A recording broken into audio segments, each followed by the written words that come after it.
So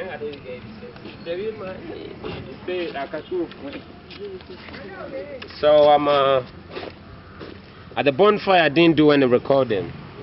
It was 3 years of perfecting and doing shows and performing here and there, you know.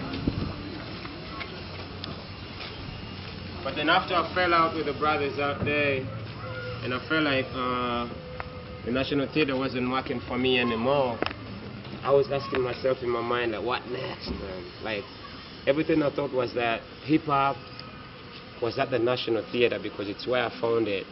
So my mind was always stuck there. I was like, if I leave the National Theatre, my career is gonna be dead. So it was a long journey, a long process of getting to that decision to leave the National Theatre. But trust me, when that day comes, everything is gonna be. And when that day came, I had to quit the National Theatre. And so when I quit it, I came to my slum down there. We was hanging with the brothers, smoking. Brothers were chewing leaves. I'm not good at chewing leaves, but I'm good at smoking a blunt. So it caught me up. It caught me up for some time, and so one day I got a wake-up call from my brothers from Madibu. They were calling me for a mic challenge. They wanted me to battle some brothers who were they were English rappers, and they were dissing our language down here. So I had to go there, and I won the battle, but then I realized I was very weak as compared to who I was those times. So this gave me a calling, and I was like, hey man, I need to rehearse and keep doing this thing to get up there.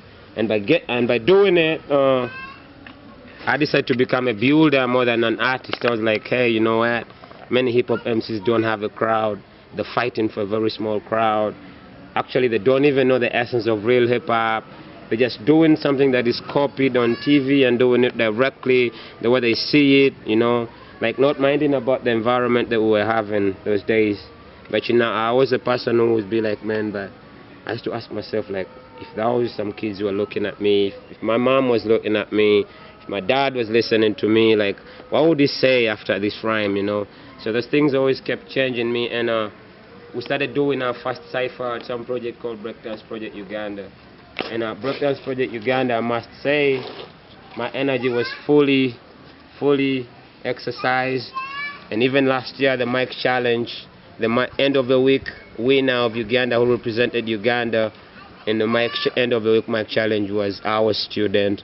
So I was proud to. And in the eliminations, we had 4 finalists from our camp, so which showed that us being in solidarity with our art and doing it for the people, practicing each and every day in the ciphers, made us better MCs, and these MCs were always claiming better on TVs and radios with recorded songs, you know.